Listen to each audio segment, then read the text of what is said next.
Did you know that the exact second you hit pay on a PayPal transaction, a hidden countdown clock actually starts ticking? Yeah, it's totally true. I mean, millions of dollars are lost by online shoppers every single year just because they don't know which specific buttons to push, or they completely miss these incredibly strict deadlines buried deep in the system. And look, if you miss a single crucial deadline, your hard-earned money could literally be gone forever, no matter how badly you got scammed. But if you know the exact steps to take, you hold all the power. So let's dive into this explainer and completely demystify how you can get your cash back when a transaction goes sideways. We're going to break this down so perfectly that even if you've never used the system before, you'll be navigating it like an absolute pro. Think back to the last time you bought something online. Let's say, I don't know, you spend hours hunting down this rare vintage leather jacket from a new online boutique, right? You pay top dollar, but a week later, you rip open the package and pull out this cheap plastic knockoff that looks absolutely nothing like the pictures.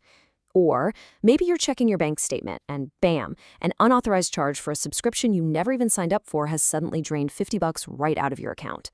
Whether the item never showed up, it was totally fake, or a phantom charge just appeared out of nowhere, you're probably feeling incredibly frustrated and helpless right now. But hold on to that. We're going to channel that frustration into some highly calculated, actionable steps. Now, the number 180 is basically your golden window. You have exactly 180 days from the date of your transaction to act under PayPal's buyer protection program. So that's roughly 6 months to initially wave a red flag. You might be wondering, why so long? Well, it accounts for things like painfully slow international shipping delays, long pre-orders, and custom stuff that just takes a while to manufacture. It definitely sounds like a lot of time, and it is. But here is the massive catch that scammers literally bank on. The moment you officially start the dispute process to try and get your money back, that generous 6-month clock speeds up dramatically, turning into a super tight, unforgiving timeline that catches so many buyers totally off guard. So, our roadmap for today covers 1. Introduction to PayPal disputes, 2. Preparing your evidence, 3. Filing your PayPal dispute, 4. The resolution process, 5. Escalating to a claim, and finally 6. Tips for success and pitfalls.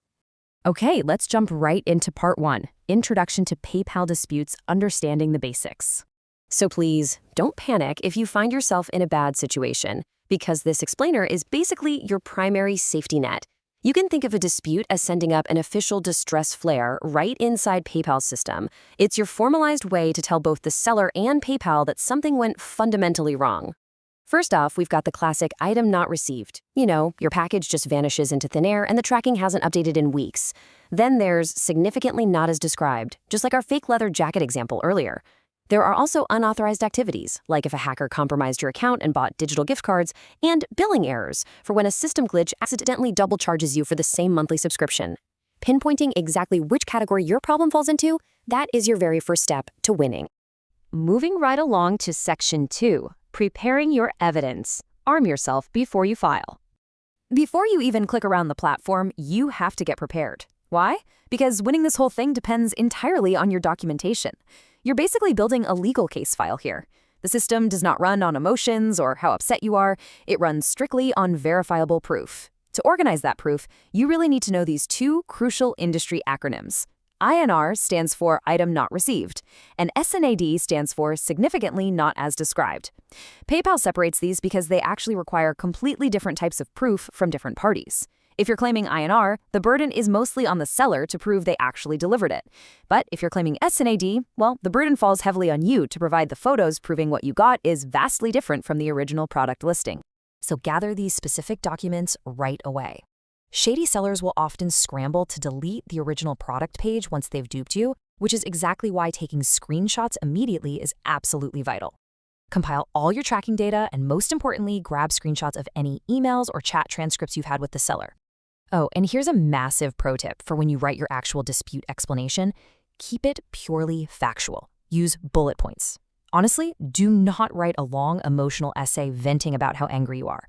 The agents reviewing hundreds of these cases a day just want the hard facts, the dates, and the clear violations. Walking in armed with rock-solid, clearly formatted evidence is the absolute best way to prevent a total loss. Right, let's hit section 3, filing your PayPal dispute, the step-by-step guide. All right, we're prepped, our evidence is sorted, it's time to log in and take action to officially start that clock. The process itself is actually super straightforward. You just navigate over to the Resolution Center, hit Report a Problem, pick the transaction, and select your reason, like the INR or SNAD we just talked about. As soon as you hit Submit, this magical thing happens. You temporarily freeze those funds in the seller's account. Not only does this provide immense psychological relief for you, but it serves as a seriously powerful consumer weapon. You'll notice sellers who completely ignored your emails will suddenly get incredibly responsive the very second PayPal locks down their money. And that brings us to Section 4, the resolution process, dispute versus claim. Filing those initial steps is actually just the beginning of a two-step resolution system. A lot of beginners mistakenly think that once they hit submit, a PayPal employee swoops in immediately and fixes the problem. That is a massive misconception. During a dispute, PayPal is literally just hosting a chat room for you. It's a mediation table where it is just you and the seller communicating directly. But a claim, now that is the courtroom. A claim is where you officially ask PayPal to step in as the judge, review all that evidence you uploaded, and render a binding verdict. You always start at a dispute, but you must manually push it to a claim if the seller refuses to cooperate. Okay, pay close attention to Section 5, escalating to a claim, beating the ticking clock. Which brings us to the absolute most critical part of this entire explainer. This is where that ticking clock suddenly speeds up. Day 1 is the day you open the dispute. PayPal usually makes you wait at least 7 days to give the seller a fair chance to respond. But day 20? That is your ultimate deadline. Let's look at a hypothetical case study to see why this matters so much.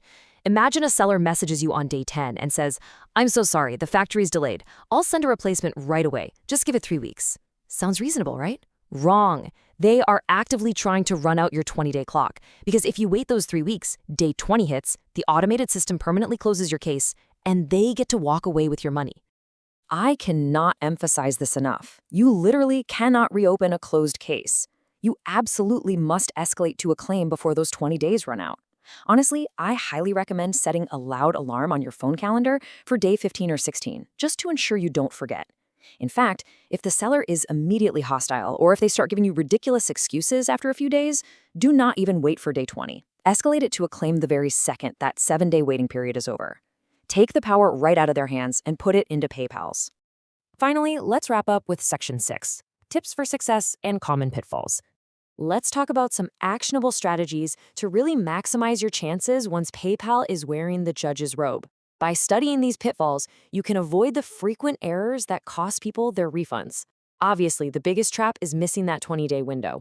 Another huge mistake? Ignoring a request from PayPal. If they ask for a document, provide it immediately. But here is the biggest trap that catches buyers off guard: return shipping for SAND items. Buyers are usually shocked to learn that per policy, they often have to pay for return shipping themselves. You could totally win your claim on a counterfeit item, but if the seller is located in another country, you might have to drop $50 out of pocket to ship that heavy fake item back with tracking just to trigger your refund. Keep that in mind when you're calculating if a dispute is even worth your time. Once you've successfully hit escalate, the seller gets exactly 10 days to respond to the claim with their own evidence. If they just ignore it, you usually win by default. But if they do respond, PayPal's risk team will take over and manually review everything, which typically takes anywhere from 14 to 30 days. So patience is definitely key here. Quick tip about communication: do not spam PayPal customer service during this window. Calling them every single day won't speed up the manual review. You just have to let the process play out. And again, if you win a SNAD claim, be ready to ship that item back with a verifiable tracking number to finally get your money released.